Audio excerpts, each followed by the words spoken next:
Hey guys, JK Wargames, and today we're going to look at Rifles in the Ardennes by Tiny Battle Publishing. So this is a pretty unique game. Basically, it's World War II. You get to play Americans, Germans and Russians, the Soviets. So basically, the outline of the game is that you've got this map here, which has got boxes numbered, so 6, 5, 4, 3, 2 and 1. And basically you're trying to advance your forces forward. In the first scenario, you're trying to get your forces up to box 1, which sounds quite simple, but as you go on you reveal these event markers in the corner here. So you move into this box with your forces and you turn that over and it gives you a number. You then look at the number on this chart and it tells you what enemies or events happen. So you get to build your forces. So if you look at this counter here, we can see the game uses tokens. So I have the PDF version. I printed these off and made tokens myself. So this is a leader with an SMG. We then got rifle squads. These are the American counters. We've got mortars, and then you get German tokens and so on. So let's take a look at the player aid. So this is the player aid. So you've got your game turn track on here, you've got unit activations, you've got game turn, you've got roster to write down your units, and it gives you all the things you need to know for the game. So how the game works is that we roll 3 dice, 3d6, and you're rolling these to try and get activation points to activate your units. So you roll the dice and any 3 pluses give you an action point. So the 2 would be ignored, but the 5 and the 6, the 5 gives us an action point.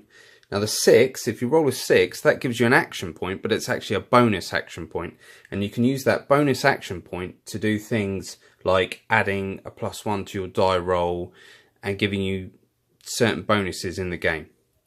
So we'd have 2 action points to use there. So for our first action point, we could move a unit onto the board. We could, if we were already on the board, we could use it to fire at a unit and so on. So if we look at the first mission, it is mission 1, patrol, and you can see it says your team has been ordered to patrol the area, gathering info about enemy forces. So the objective is to reach stripe 1. We have 10 turns to do it in, and then it tells you what to do with the setup. So pick event markers 1 through 8, place 1 random marker on each stripe. And basically, because this is a solitaire solo game, when an enemy comes onto the map, you're going to roll the enemy activation table. Now most of the time the enemy will attack the nearest target, but you roll on the table and it will tell you, if you roll a 4, if there's a target group in range, attack nearest target group. If there isn't, then the unit goes into cover. And then when targeting a unit, you'd roll here and it'd tell you what squad in the unit is going to be targeted.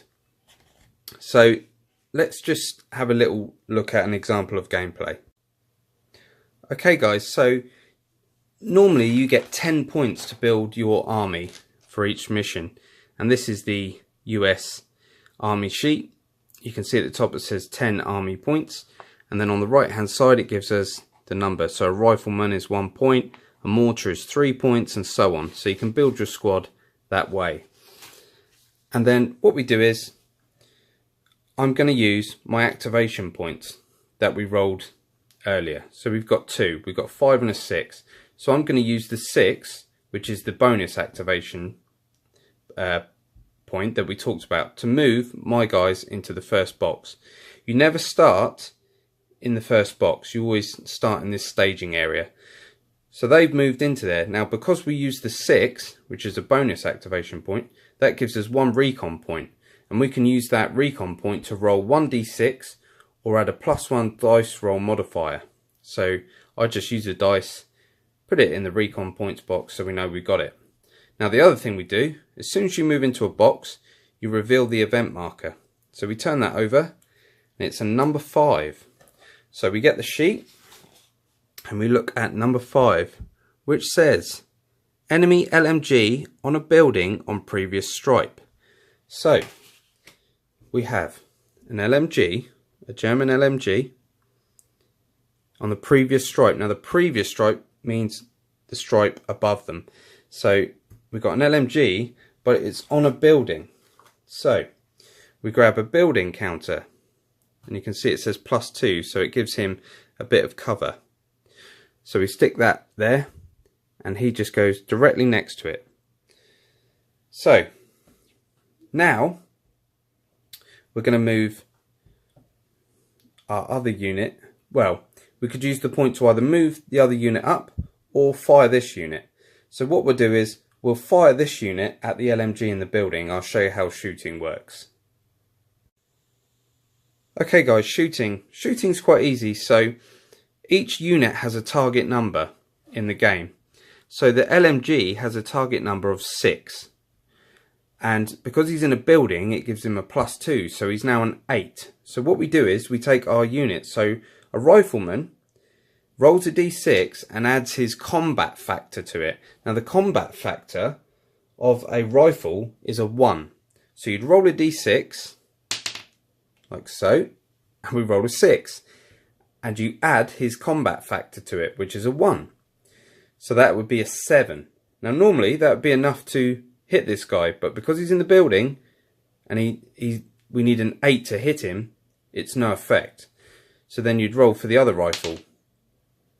You can't get him. But the mortar would roll. Now the mortar has a combat factor of 3. Let's say it's a heavy mortar. So we're adding 3 onto this dice roll. So he rolls 4, 5, 6, 7. It's still not enough. But let's say he rolled a 6 and added that 3. We've got more than enough to hit him. Now, a fresh unit like that, when they're hit, they take a suppressed marker. It'll focus. Take a suppressed marker. So that goes on the unit. Now, once a unit takes 2 suppression markers, they're killed. They're out the game. So that's how firing works. You roll your d6, you add your combat factor to it, and you're trying to beat that target number, or equal or beat the target number of the unit. Now there are things that can modify it. So you can use a leader to add firepower to your rifles. So instead of the leader firing, if he was in this unit, he can use his combat factor of a 3 and add it to these 2 rifles, so you stand more chance, because normally a rifleman would not be able to suppress or shoot down an LMG in a building. So after I've used my action points up, it then goes into the enemy phase. Now if there are 1 or 2 enemy units on the board, we need to roll on the enemy presence table. So we roll a dice, we roll a 3, that would be nothing.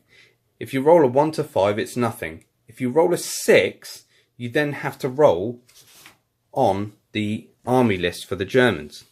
So you then roll on the patrol table, and that tells you what enemies will come on. So say we rolled a 4, 2 rifles on previous stripe. So you'd put 2 rifles in the previous stripe.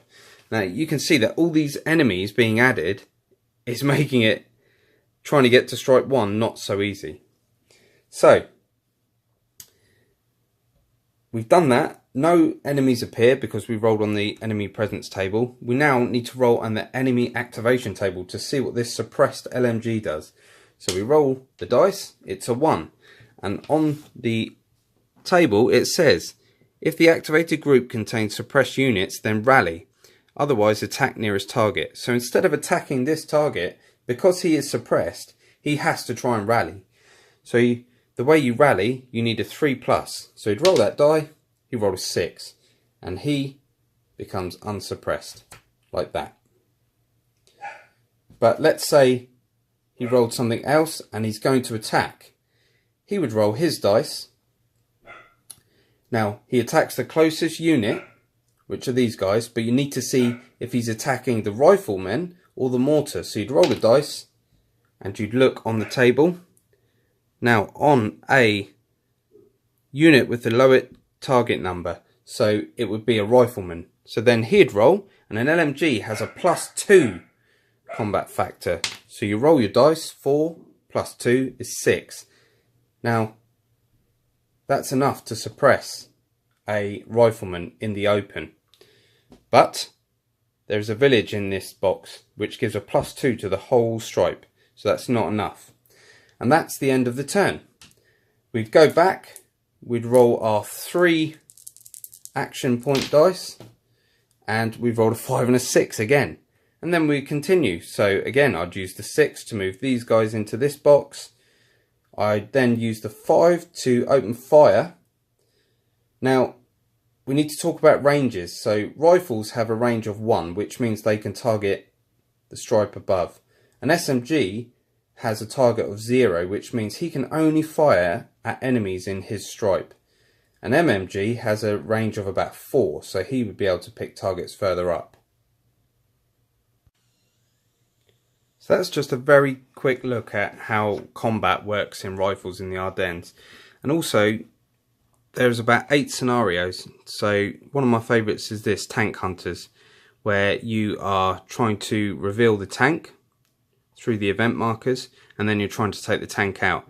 Now, in a scenario like this, you can see it says you receive a free anti-tank team from Platoon HQ. So you have your main force, but then you have a bazooka, and you're able to attack the tank with anti-tank AP rounds. So this is a really cool little game. It's nothing too serious. You can probably play through games in about 20 to 25 minutes. But it's fantastic. And you can either order it directly from Tiny Battle Publishing, or you can get the PDF version, which is what I got. I just printed it off, printed the tokens onto cardstock, and then put them on some heavier cardboard, and away you go. But it's fantastic little game. So I hope you enjoyed that. Until next time, guys, I'll see you in the next video.